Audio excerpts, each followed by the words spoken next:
Muy buenas noches, yo soy Ana María Salazar, les doy la bienvenida a Gabinete de Seguridad. Este es un programa especial, lo vamos a dedicar a analizar cómo los gobiernos, diferentes países, están enfrentando el COVID-19, ahora sí se llama este coronavirus, y cómo en diferentes partes del mundo ya los países, los gobiernos están tomando posiciones y preparándose ante la posibilidad de un contagio masivo. Además, en este programa vamos a ir analizando cómo podría prepararse no solamente México, pero también cómo se prepara en México los gobiernos estatales, cómo podrían estarse preparando las empresas y cómo podríamos estar hasta nosotros empezando a conversar sobre cómo nos preparamos como familia. Se reportan en este momento más de 64,000 casos y 1,491 muertes hasta el momento. Lo más preocupante es que la mayoría de los países parecería que, aunque hablan de la crisis, no necesariamente se están preparando para enfrentarlo. Priscila Barquet nos cuenta por qué. El COVID-19 o coronavirus ha cambiado drásticamente la vida de millones de personas en todo el mundo. La Organización Mundial de la Salud advirtió que aún es muy pronto determinar cuándo podrá ser contenido el brote. También pidió actuar con cautela sobre la publicación de más casos. We need to be very careful when interpreting any extremes, be it in incubation periods, be it in daily numbers. We must take all numbers into account. We must look at all numbers seriously, but we also must try and interpret what those numbers mean. Por lo pronto, funcionarios europeos destacaron la necesidad de una respuesta coordinada de la Unión Europea para contener la enfermedad. Insistieron que se deben aumentar los controles fronterizos y aunque hay pocos casos en el continente viejo, aún están a tiempo de actuar. There is a need for continued vigilance by member states in case the situation as it stands today deteriorates. In the EU, this would mean having adequate hospital and laboratory facilities, detection capabilities, and of course the availability of protective equipment. Japón es otro país seriamente afectado. Las 44 personas que habían sido puestas en cuarentena de un crucero dieron positivo al coronavirus. Además, se reportó la muerte de una mujer quien recientemente había sido infectada. Pero a pesar de la crítica situación, los organizadores de las Olimpiadas de Tokio 2020 informaron que the games are not going to be affected and that all of the necessary precautions are being taken. Priscila Barquet, El Financiero Bloomberg. Mire, y aunque sí se han cancelado otros eventos por el COVID-19, hay que decirlos que, mire, y aquí podemos ver algunos de estos eventos que se cancelaron, que es importante decirlo, porque sí hay presiones de que se cancele, por ejemplo, las Olimpiadas, pero aquí la Asociación Asiática de Atletismo ya canceló. Campeonato Mundial de Atletismo bajo techo del 13 al 15 de marzo ya se canceló. Torneo Blue Bay LPG, ese es golf, ya del 5 al 8 de marzo también ya cancelaron. Del 24 al 27 de febrero en Barcelona, España, se canceló un evento que es muy importante para la industria, que es este evento que se llama Sistema Global de Comunicaciones Móviles, tiene que ver con celulares, toda la industria de telecomunicaciones también cancelaron. Y uno, pues, un poco anticipando de que podría empezar a expandirse este coronavirus a otras partes del mundo y la posibilidad de que algunas aerolíneas empiecen a limitar el movimiento de personas.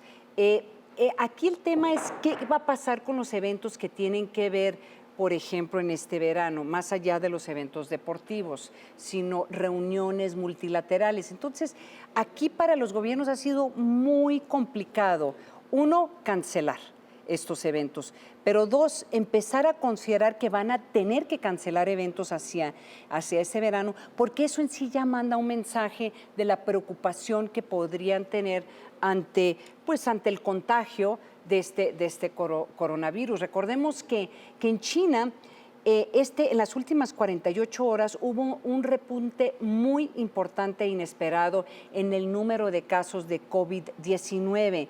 Y eso creó muchísima preocupación, no solamente por los especialistas, por los médicos, sino por los mercados. Se duplicaron las cifras a comparación con las registradas el martes, razón por la cual, pues sí hubo, en parte hubo una decisión de hacer un reacomodo dentro del gobierno chino ante lo que parecerían los malos resultados en enfrentar este coronavirus. También hay que decirlo, que ha habido y sigue habiendo muchísima preocupación de que el gobierno chino no ha sido lo suficientemente transparente en la información que tienen sobre esta enfermedad, y dos, que en verdad no tomaron los pasos que tenían que tomar para poder enfrentar los primeros brotes. O sea, fue como pues, lo que le llaman el fenómeno Chernóbil, o sea, ante una crisis, esconder la información hasta que te explote en la cara. Estados Unidos, de hecho, manifestó su decepción, cuestionamientos sobre cómo China ha respondido al brote de coronavirus, además de que el gobierno estadounidense ofreció ayuda, y China pues ni siquiera le ha dicho que sí o no le va a aceptar esta ayuda. Ahora, también vayamos a Estados Unidos, porque eso nos empieza a dar pautas qué podría pasar en México, porque por lo que está pasando con el vecino, ¿no? En Estados Unidos en este momento hay 15 casos de COVID-19 y son 8 en California. Ojo, algunos de ellos están literalmente en la frontera, estamos hablando de San Diego. 1 en Texas, también otro estado fronterizo, ojo. 1 en Massachusetts, 1 en el estado de Washington, 2 en Illinois y 1 en Wisconsin. También hay un caso también muy interesante en el estado de Arizona. En tanto, el Centro para Control y la Prevención de Enfermedades advirtió que una transmisión del virus de forma asintomática es posible. Y esto, estimados amigos y amigas, sí empieza a crear muchos problemas para poder controlar la expansión, el contagio de esta enfermedad, porque la gente básicamente lleva la enfermedad pero no tiene síntomas. Y entonces, ¿cómo vas a empezar a evaluar qué tan grande es la población que podría estar contagiando al resto de la población? Que es uno de los temas que se estaría discutiendo, tratando de anticipar en la situación de China. También puso Estados Unidos en operaciones un centro especial de emergencias para responder a este nuevo virus. Entonces ya estamos viendo pues pasos muy concretos por parte de las agencias en Estados Unidos para empezar a anticipar la posibilidad de que ya pudiese haber un contagio más grande, masivo. Por cierto, el propio Centro para el Control y Prevención de Enfermedades informó que va a tratar de producir más kits de prueba para enviarlos a los distintos puntos de los Estados Unidos para agilizar los tiempos de diagnóstico de la enfermedad y evitar que las muestras tengan que ser enviadas forzosamente a Atlanta, donde está la sede del centro.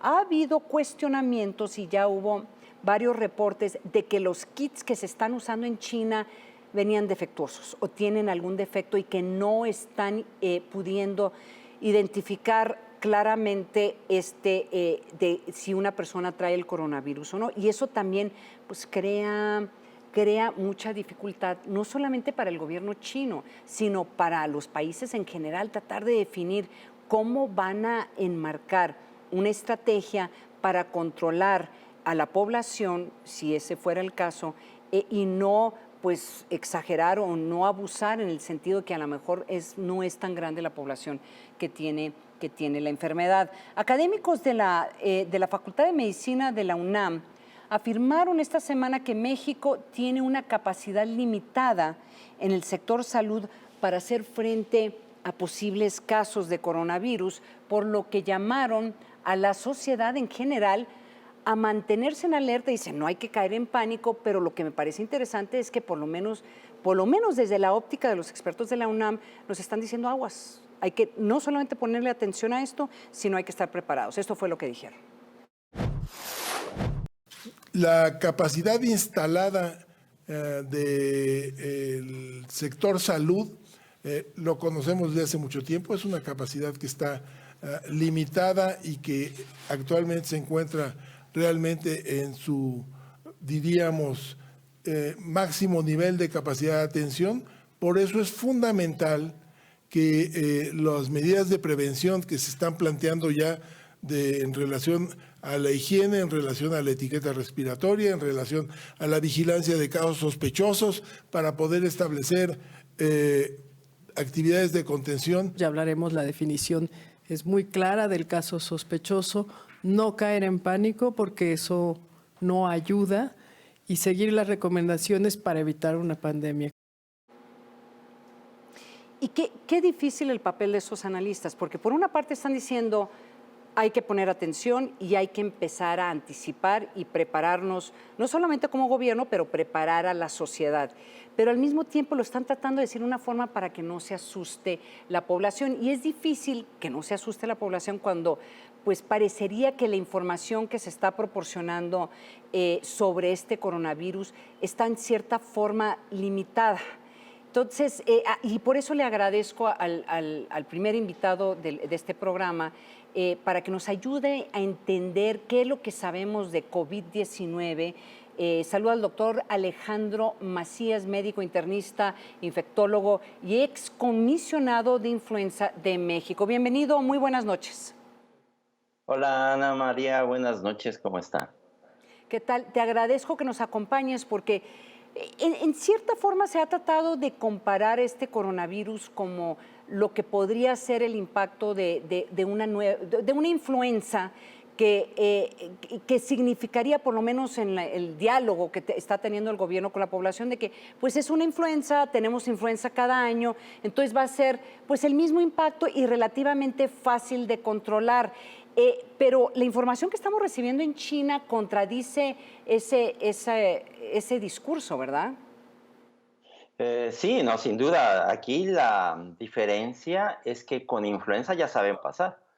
Y sabemos que influenza está en actividad, pero se va a terminar, digamos, por ahí de mediados de marzo, principios de abril. Eso ya lo sabemos, es un comportamiento conocido. El problema con el coronavirus es que no sabemos cuál va a ser su comportamiento. La incertidumbre es la principal diferencia. Por lo que sabemos ahorita en China, el coronavirus se está transmitiendo como si fuera influenza, así de contagioso, pero con una mayor gravedad. Por poner las cosas en perspectiva, de las personas que tienen influenza, que se enferman de influenza, mueren alrededor de 1 en 5,000 a 1 en 10,000. Y por lo que sabemos de esta enfermedad, ahora, de los que se enfermen de este coronavirus, habrán de morir probablemente menos de 1 en 1,000. El denominador sería 1,000, o sea, 10 veces más. No sabemos, sin embargo, cuál es la capacidad pandémica de este virus. A lo mejor pasa, como ocurrió con el SARS, que se detiene pues por las medidas que se aplican, pero la verdad porque se detuvo solo también, porque al llegar el verano, el virus se detuvo solo. Pero si este virus tiene un potencial pandémico, eso no lo detiene nadie, no lo vamos a detener en los aeropuertos. Querer detener esto en los aeropuertos o en los puertos de entrada es completamente fútil, porque es como querer detener un hormiguero, no se puede. Se puede ganar tiempo, eso sí, que es lo que ha hecho China. China ha comprado tiempo para todos y eso hay que agradecérselos. Doctor, parte de hacer este programa especial sobre el COVID-19 es empezar a analizar qué pasos debería estar tomando, pues no solamente el gobierno de México, sino en la población en general, el sector industrial, el sector privado. Y es difícil hablar sobre este tema porque de hecho uno no quiere crear pánico, pero ante una realidad que podría, ante una eventualidad, una realidad que se está volviendo rápidamente en una realidad, lo preocupante es que tenemos pues, relativamente poco tiempo. Entonces, te hago esta pregunta, que en este momento, si el gobierno de México se está preparando ante una eventualidad de un contagio masivo de COVID-19, ¿cuáles son los pasos específicos que deberían de estar haciendo en este momento? Porque la UNAM ya dijo que el sector salud no está preparado. Ok, a ver, aquí hay niveles, Ana. Mira, a nivel individual, a nivel de las instituciones en su comunicación y a nivel de las instituciones en los hospitales. Yo siempre he insistido eso. Tenemos que ver los hospitales como parte integral de la seguridad nacional y de la continuidad de las instituciones. Por eso es que hay que atenderlos en buenos tiempos, porque si no, el pánico puede ser peor que la propia enfermedad. Debemos invertir más en los hospitales y ahí voy. A nivel individual, todos, ¿qué tenemos que hacer? Estar en las mejores condiciones posibles. Yo creo que ya es tiempo que abandonemos ese discurso desgastado de tome muchos líquidos, coma frutas y verduras, pues cómeselas si quiere, ¿verdad? Pero eso no le va a ayudar. Lo que le va a ayudar para enfrentar esta enfermedad, si la tiene, es estar en las mejores condiciones posibles. Pasemos a una mayor responsabilidad, tenga mayor higiene, higienice con frecuencia sus manos, evite tocarse las partes húmedas de la cara, manténgase en buenas condiciones. Si tiene una enfermedad crónica, téngala lo mejor controlado posible. Si usted tiene diabetes, vigile sus niveles, controle su peso, controle su dieta. Eso es responsabilidad y eso nos ayudará a nivel individual a enfrentar este problema. Ahora, a nivel de las instituciones, sí, escucho. Perdona, sí, continúa.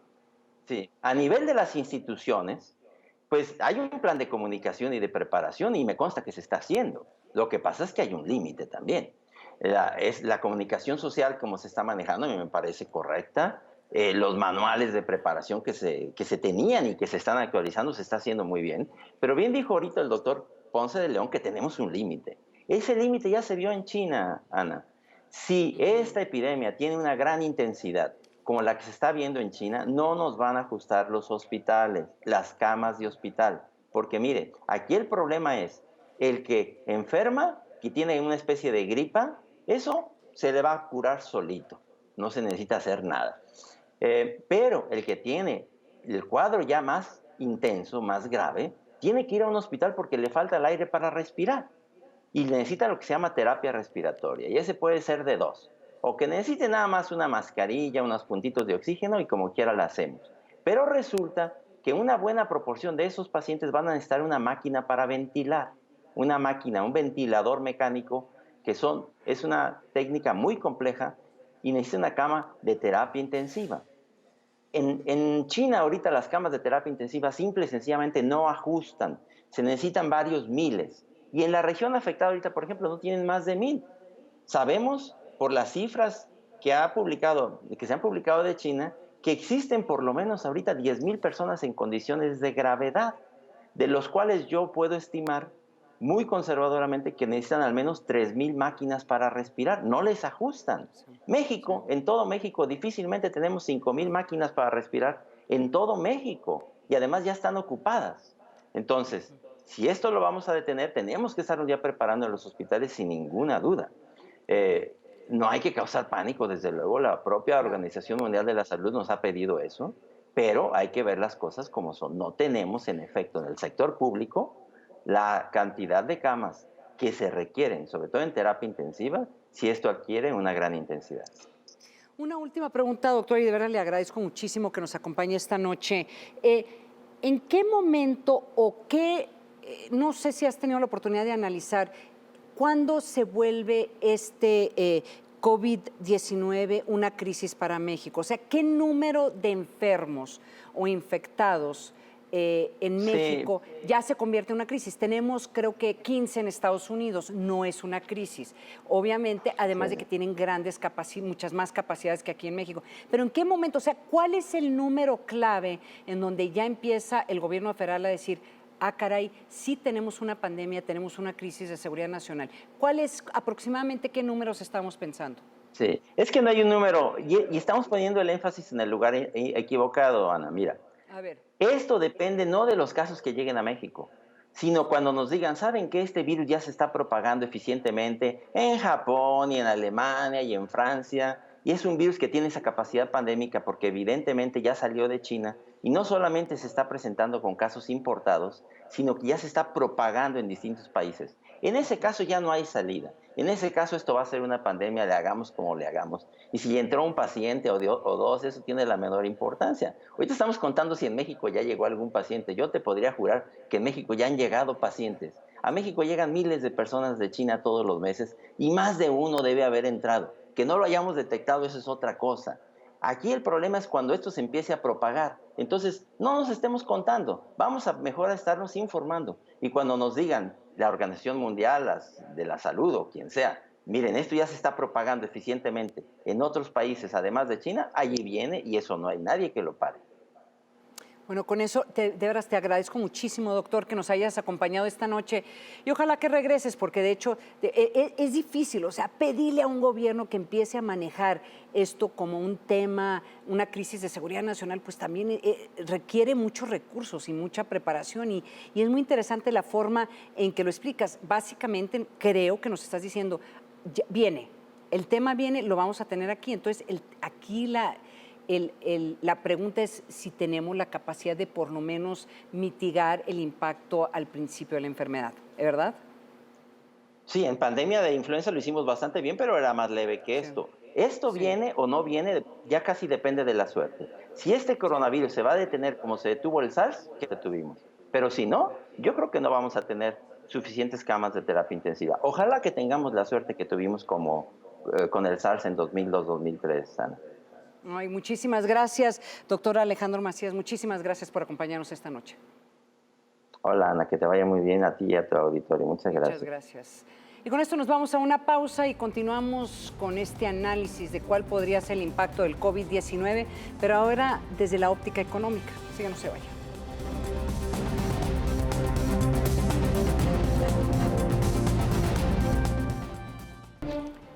Gracias por continuar con nosotros aquí en Gabinete Especial en este programa donde estamos analizando cómo entender el impacto de este nuevo coronavirus que sale de China y cuál podría ser el impacto no solamente en la salud, acabamos de analizar eso antes de irnos a un corte. Y ahora vamos a ver otro aspecto de este coronavirus y cómo ya está teniendo un impacto en México, aún sin haber sido confirmado un solo caso, por lo menos formalmente, en México. Aunque se habla de que el coronavirus, aunque se habla de que el impacto inicial de este coronavirus en la economía es solamente en China, yo creo que ya estamos viendo un contagio, literalmente un contagio, que ya está afectando otras economías globales y que eventualmente yo me tengo que imaginar que va a tener un impacto en México. Por eso le agradezco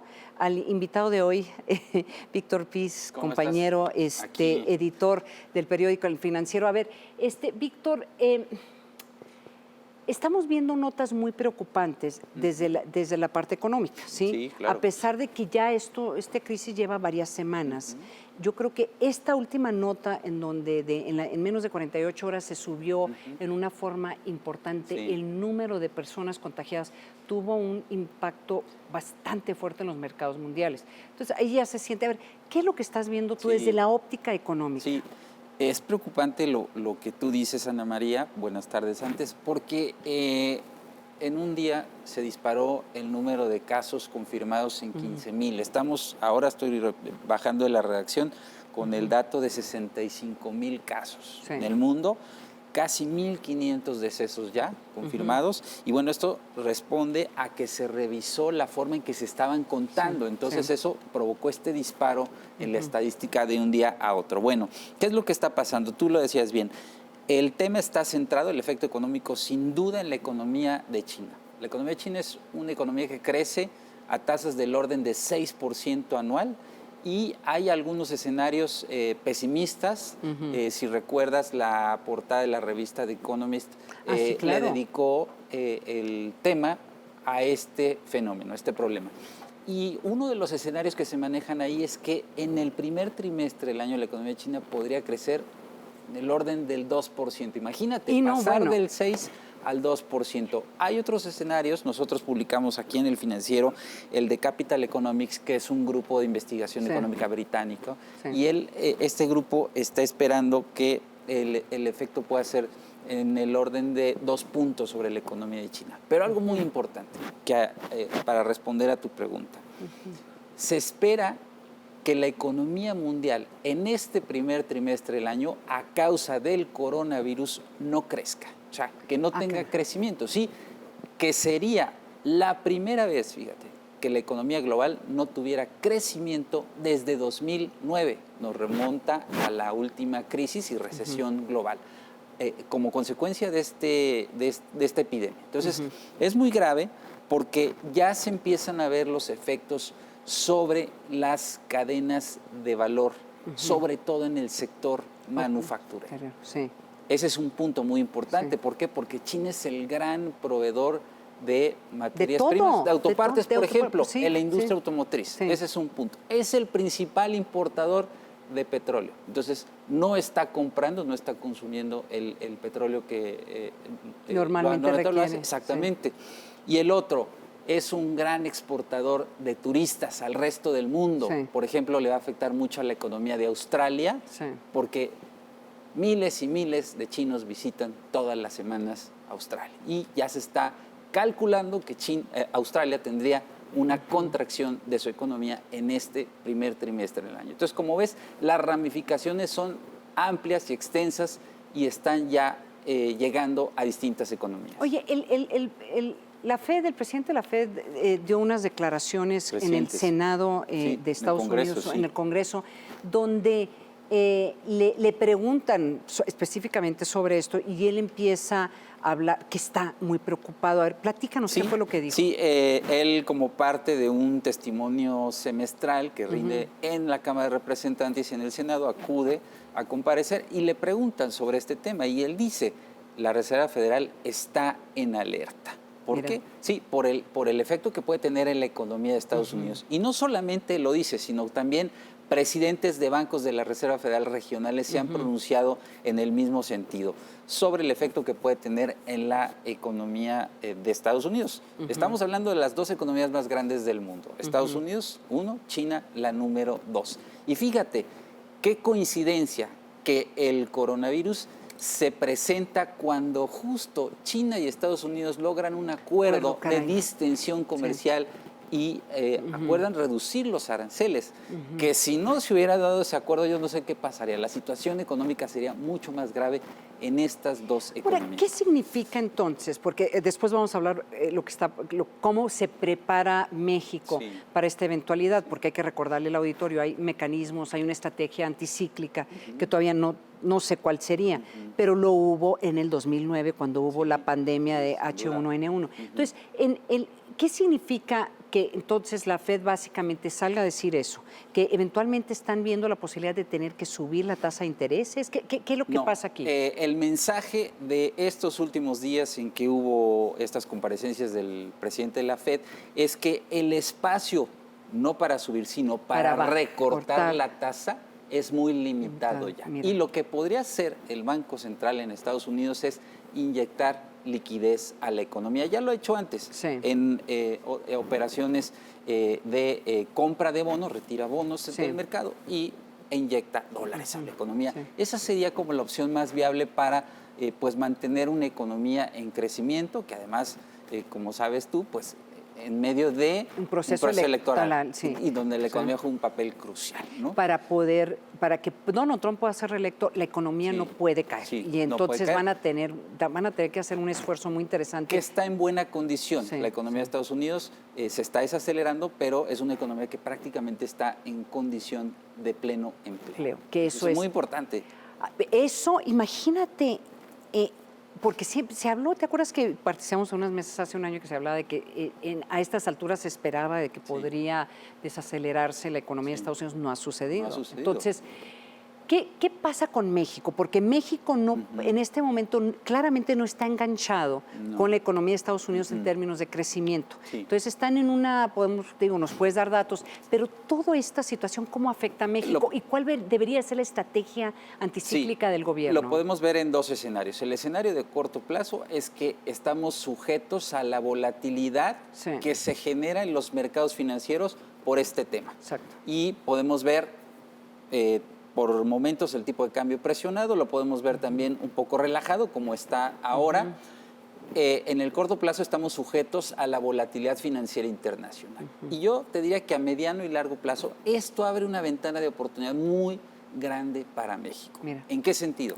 Que México, como te decía, los países que están teniendo problemas para proveerse de materias primas que les vende China, México podría tomar ese papel, Pero para eso se requiere inversión, se requiere una serie de procesos que no van a llegar en lo inmediato, pero sí pueden redituar en el mediano y largo plazo. Yo hoy tuve oportunidad de hablar con el gobernador del Banco de México, muy buena Alejandro entrevista, Díaz de muy León, buena entrevista. sobre el tema de tasas de interés. El Banco de México recortó hoy su tasa de interés. Esa es una medida contracíclica. ¿Por qué? Porque la economía mexicana está estancada, no está creciendo y no es la primera vez que se recorta la tasa de interés, es de hecho la quinta ocasión en que se hace un recorte de tasas. Pero él me decía, es impredecible el efecto que puede tener este problema, porque va a depender de la magnitud y de la duración. Entonces decía, tenemos que estar atentos y contar con toda la información disponible al alcance del Banco de México para tomar las decisiones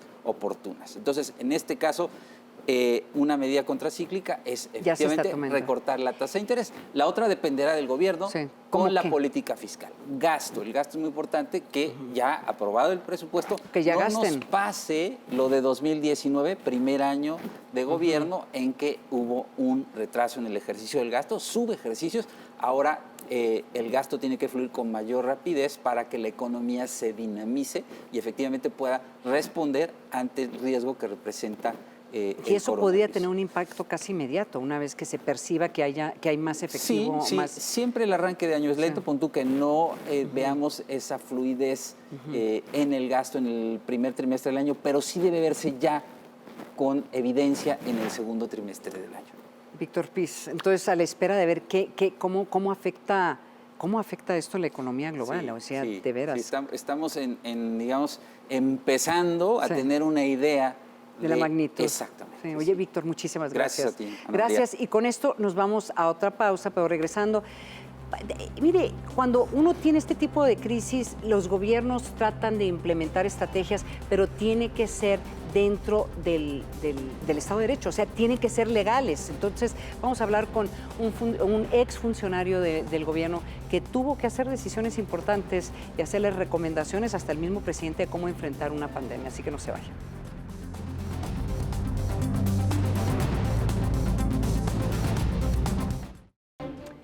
Gracias por continuar con nosotros aquí en Gabinete Especial. Este es un programa especial. Este programa lo tenemos dedicado al COVID-19, este nuevo coronavirus que surge de China y básicamente nos está empujando a todos, los analistas, personas que siguen los temas de seguridad nacional, de tratar de poder no solamente entender este nuevo coronavirus y el impacto que está teniendo en la salud, sino el impacto que podría tener en otros ámbitos de un país. Por ejemplo, acabamos de hablar sobre el posible impacto que podría tener en la economía mexicana y cómo podría esto, y más adelante vamos a hablar sobre qué impactos podría tener en el sector, en la industria, el sector privado. Pero sí hay mucha información y hay muchas lecciones aprendidas, ¿sí? Porque México ya vivió esta crisis. Ustedes recordarán el famoso N1H1, en donde el gobierno de México tuvo que reaccionar relativamente rápido, no solamente desde la óptica de salud, sino también desde la óptica de poder llevar e implementar una estrategia para proteger a la población, pero una estrategia en donde también se respeta y está dentro del ámbito de derecho. O sea, una estrategia para enfrentar, por ejemplo, el coronavirus va a requerir un análisis muy certero para poder implementar en una forma legal esta estrategia. Por eso le agradezco el siguiente invitado y lo saludo vía telefónica, Miguel Alessio Robles, quien fue el consejero jurídico del presidente Felipe Calderón. Y Miguel, me imagino que cuando empezó a brotar la crisis y ya había que hacer decisiones, el presidente seguramente te llamó y dijo, ¿cómo hacemos? ¿Qué hacemos para implementar una estrategia? ¿Qué tenemos que hacer desde una óptica jurídica? ¿Qué decretos? O sea, platícanos un poco cómo fue ese proceso. Hola, Ana María, muy buenas noches a todos y a toda la audiencia. Lo que hay que destacar primero es que sí fue ese caso extremadamente grave, no como el actual, no se ha presentado tan grave ahora, pero sí en esa ocasión el presidente se dio cuenta de que había un caso extremadamente grave de contagio y nos reunió a todo su gabinete, especialmente al secretario de Salud, a Ángel Córdoba, y a través del Consejo Nacional de Seguridad, el Consejo de Salubridad General, que determinó que sí había un caso extremadamente grave, se tuvo la decisión de emitir un decreto que la Constitución establece a través del secretario de Salud, pero que con la sanción del presidente de la República, pero finalmente fue inmediatamente sancionado por el presidente de la República para enfrentar esa contingencia que no revistía desde un inicio el carácter extremadamente grave, pero con el fin de evitar excesos para que no alarmar innecesariamente a la población y evitar desgastes inútiles. Se establecieron medidas graduales y sucesivas. En ese decreto, el presidente de la República ordenó aislamientos de personas que pudieran padecer enfermedades y portadoras de gérmenes por el tiempo que resultara estrictamente necesario para la limitación de actividades. Hubo alguna oposición de algunos sectores de la población en el sentido de que se estaban limitando garantías individuales o derechos fundamentales de las personas, pero bueno, la gravedad de la medida, de la enfermedad y de las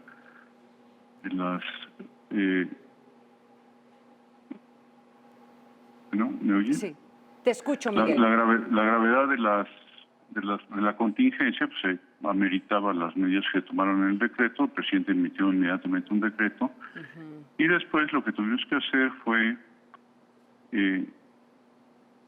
determinar cómo tenían las autoridades de los estados de la República que cumplir con ese decreto presidencial. La Constitución Federal establece una medida, una facultad para el secretario de Salud y para el Consejo Nacional de Salubridad que permite limitar ciertas garantías individuales cuando hay una emergencia de esa naturaleza. Yo espero que esta emergencia no se presente en este caso, pero pues la noticia que tenemos hoy, por ejemplo, en el estado de Texas, parece que puede permear también para la República Mexicana, entonces hay que estar pendientes de ese tema. Y es una facultad constitucional que tiene el presidente de la República a través del Consejo de Salubridad General. A ver, perdón, Miguel, hablamos, en este programa tenemos muchas de las personas del auditorio son abogados. Y yo creo que para la población en general, que de una forma u otra está tratando de entender cuál va a ser el impacto del coronavirus, yo creo que es difícil que también comprendan que el gobierno no está libre, no tiene cualquier capacidad de poder implementar cualquier estrategia. Tiene que estar dentro una estrategia que sale de la presidencia, pero tiene que ser legal, tiene que ser constitucional. Cuando ustedes estaban desarrollando este decreto en donde básicamente le daban la posibilidad al gobierno de ejercer ciertas funciones de excepcionalidad que tal vez no lo ejercerían si no había una emergencia, ¿cuáles eran aquellas funciones o aquellas, básicamente funciones que ustedes percibieron que podrían ser hasta violatorios de los derechos humanos si es que este decreto no se publicaba? Danos un ejemplo. Por ejemplo, nos diste uno que era el aislamiento, ¿no? De una persona que por ley, le daba las facultades de poderlos aislar, aunque no quisiera esa persona. ¿Qué otras facultades les daban? Y bueno, en la realidad, nos pasa cotidianamente, ¿no? Hay ciertos valores.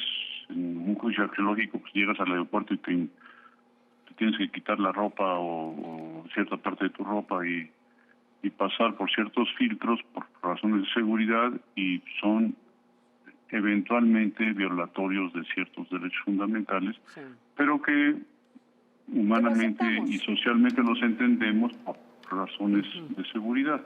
En el caso de enfermedad de esta naturaleza o de una afección de esta naturaleza, pues con más razón se entiende. Más si viene de un decreto que originalmente por una norma constitucional que faculta a través de la decisión del Consejo de Seguridad General, a través del Secretario de Salud y sancionado por el Presidente de la República, pues con mayor razón se entiende, ¿no? Llegas a un aeropuerto, tienes temperatura suficiente proveniente de cuando vienes de un país que tiene ya decretada esa enfermedad, pues es entendible que te aíslen y que te tomen pruebas y demás, ¿no? Sí. Había, en este decreto ustedes hablaron de la necesidad de, si fuera necesario el uso de las Fuerzas Armadas para controlar movimiento de la población, o lo especificaban que el control de movimiento de la población sería por la Policía Federal. ¿Cómo manejaron esa eventualidad? No llegó a tanto el decreto, pero estaba entendida que las Fuerzas de Seguridad Nacional tendrían que intervenir en caso de que tuviera que tomarse medidas extremas, ¿no? Pero finalmente toda la norma de aplicación de suelos, de vacunas, de aislamiento de personas, de inspección de pasajeros, se cumplió a través del decreto y las autoridades de las entidades de la República así lo entendieron y así lo aplicaron. Una última pregunta, y te agradezco de veras que nos acompañes. ¿Este decreto es público? ¿Se puede leer para entender un poco cómo fue la reacción jurídica ante esa crisis? Esa es mi primera pregunta. Y la segunda pregunta es si dentro del decreto también se establecía cómo o qué relación o qué imposición podría tener el gobierno ante el sector privado, pensando en hospitales, ciertas industrias. Desde luego, el decreto fue publicado en Diario Oficial y fue publicada también su cancelación cuando ya terminó la emergencia. Y sí, efectivamente, las autoridades federales y las locales tenían que aplicar el decreto y sancionarlo. En caso de incumplimientos, que los hubo, también se aplicó la norma. Oye, Miguel, pues muy interesante porque a veces en estas situaciones de crisis, a veces no involucran los abogados desde un principio y obviamente se vio que se entendió que el presidente Felipe Calderón creó no solamente una estrategia contracíclica en la parte económica, una estrategia de salud, pero también hubo una estrategia, entendieron claramente cuál iba a ser la necesidad de una estrategia jurídica y constitucional. Por eso te agradezco muchísimo que hayas compartido esta experiencia con el auditorio de Gabinete de Seguridad. Muchísimas gracias. Gracias a ustedes. Gracias. Y con esto nos vamos a otra pausa, pero al regresar ahora sí vamos a ver cuáles son los pasos que puede o debería de estar tomando el empresariado ante esta contingencia, o sea, este concepto de continuidad de negocio. ¿Usted lo conoce? ¿Usted tiene una empresa? Pues a lo mejor deberían de ir pensando cuál es su estrategia de continuidad de negocio, business continuity. No se vaya.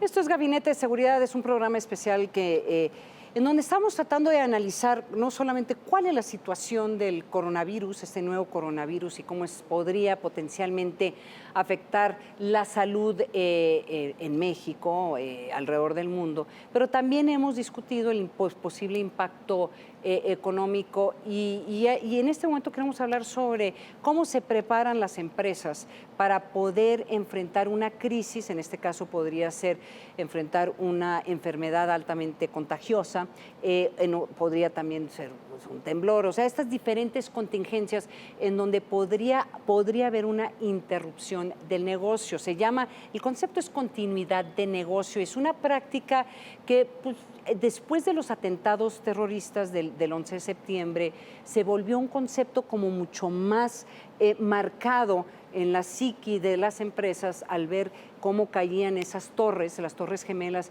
y entendiendo que desaparecieron por completo empresas, por una parte, empresas importantes, pero también desaparecieron y murieron en ese momento un número importante de personas que trabajaban para empresas alrededor del mundo. Este concepto de continuidad de negocio también, porque hice muchísimos reportajes sobre eso, también tiene mucha pues mucho auge ante los diferentes temblores que ha vivido México, por ejemplo, ante atentados terroristas que se han visto enfrentado grandes empresas multinacionales en otras partes del mundo, ante a cualquier tipo de crisis. Entonces, tenemos aquí un panel muy interesante de expertos con una óptica muy diferente de cómo se preparan diferentes empresas o diferentes industrias ante una eventualidad de este tipo, ante la posibilidad de que este coronavirus pueda tener un impacto masivo en México y cómo deben de estar preparadas las empresas. Me acompañan el día de hoy Fernando Gómez Villarreal, CP, Chief Security Officer de Gentera. Sé que eres un experto en este tema de business continuity. Correcto. Nos acompaña Kael Malo Jubera Castañeda, que es presidente de la Asociación Grupo de Ejecutivos en Manejo de Riesgos Corporativos. De veras, muchísimas gracias. Además, me ayudó a crear esta discusión, esta mesa. Y Pedro Antonio Castolo, director regional de seguridad de Laureate International University. Les agradezco. Los tres vienen de 3 industrias diferentes. Les hago la primera pregunta. Ante la información que hay en este momento sobre el coronavirus y las discusiones que se están teniendo, ¿las empresas en México están ya preparadas? O sea, ¿ya hicieron su trabajo con anterioridad o hasta en este momento, según lo que están viendo, lo que estás viendo tú como representante de esta organización, apenas ya están retomando el hilo de que, a lo mejor vamos a tener una contingencia? Bueno, en el caso de las grandes transnacionales, Sí. ya están trabajando. ¿Por qué? Porque tenemos operaciones no solamente en Estados Unidos, obviamente en México, Latinoamérica, obviamente tendremos proveedores y tenemos operaciones en Asia. Y claro, están trabajando el mismo programa de continuidad de negocio. Claro, va mucho más avanzado y es mucho más fuerte ahorita en la parte de Asia. Se empiezan a activar algunas cosas en México. De manera preventiva, Sí. Más que otra cosa. Es estar muy pendientes y lo importante es desempolvar esos manuales de continuidad de negocio que surgieron y que quedaron un poquito guardados en la época de la influenza, la última que tuvimos, y ya lo están haciendo y ya te empiezan a ver estas restricciones en vuelos, en contactos hacia Asia, para ir previniendo contagios, ¿no? Fernando, a ver, Sí. obviamente diferentes industrias van a tener protocolos diferentes. A mí siempre lo que me ha sorprendido es que siempre se ha hablado que va a haber un contagio más, o sea, un tipo de influenza aviar, ¿te acuerdas? O sea, cuando todos los protocolos de hecho se hicieron originalmente ante una influenza aviar que podría matar muchísimas personas.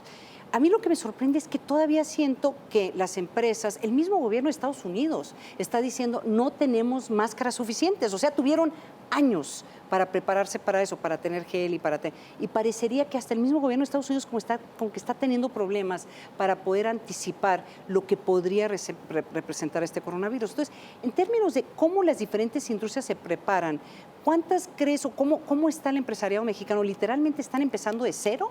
¿O ya ha habido, por lo menos con la experiencia del 2009, algo, ya han avanzado más allá de desempolvar, si quieres tú, estos manuales? Pues mira, Ana María, yo estoy representando a la industria bancaria. Sí. La industria bancaria, desde hace muchos años, el concepto de continuidad de negocio es un concepto que es sumamente importante al grado que está regulado. Ah, mira, qué interesante. Entonces, el tema de continuidad, nosotros cada año viene la CNBV y parte de lo que audita es precisamente que exista un plan de continuidad, que ese plan de continuidad se pruebe, que se documenten las pruebas, etcétera, etcétera, ¿no? Entonces, de alguna manera, como gremio, estamos obligados a tener planes de continuidad. Y como tú sabes, los últimos años nos han ocurrido muchas cosas, ¿no? La famosa T invertida que provocaba falta de agua, el no tener combustible, que de alguna forma, sobre todo empresas que requieren después traslados, etcétera, era un tema, ¿no? Y ahora tenemos la amenaza de este coronavirus, ¿no? Y en ese orden de ideas, yo creo que si uno tiene un plan de continuidad, que a la postre, ¿qué es lo que sucede, Ana María? Que tú lo que consideras es la causa última. Es decir, no sé qué va a pasar, no sé si un aerolito va a caer, no sé si va a explotar el popo, que se me haga la lengua chicharrona. Y ese tipo de cosas. Pero a la postre te van a ocasionar pocas cosas, que es, una, no tener acceso a las instalaciones, y por eso la mayoría tenemos un site alterno. Después, que no exista, que el sistema se caiga, entonces todos tenemos un DRP, que es un backup de tu sistema principal, y después esta fase que es, no tengo a la gente, y entonces tengo que preparar backups, tengo que de alguna manera cerciorarme que cada uno sabe, tengo que propiciar el poder estar operando. Ya han hecho como drills o han hecho más o menos ya discusiones y reuniones ante esta eventualidad, el sistema bancario. Pues mira, de manera de gremio aún no. De manera individual, aquellos ejercicios que tienen que ver con conectarte desde tu hogar y tener todos los accesos, de saber que hay un backup y que ese backup tiene todo, eso es parte esencial de, ante una eventualidad de este tipo, poder estar preparados. Ahora, tú representas una industria diferente, que es un sistema universitario que tiene problemas muy complejos porque estás literalmente hablando muchísima, o sea, movilidad de gente que puedan llegar a las instituciones, salirse a las instituciones y que puedan dar clases o que puedan dar los servicios que da una universidad. ¿Cómo se prepara una industria de esas características? Entonces, donde pues, el funcionamiento es que la gente pueda ir a recibir clases o que puedan tener presencia en las universidades y que los maestros puedan dar clases. Claro, Ana María.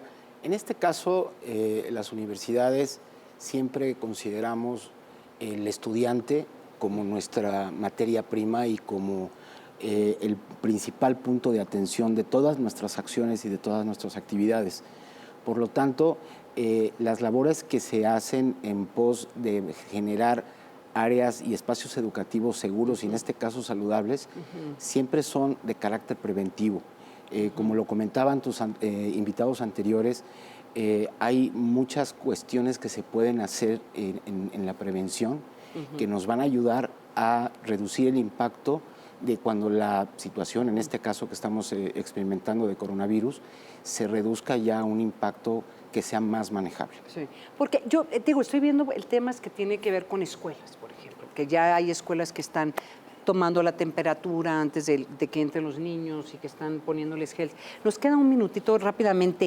En este momento, con la experiencia que tiene el sector privado ante estas contingencias, ¿qué debería estar haciendo el gobierno de México rápidamente?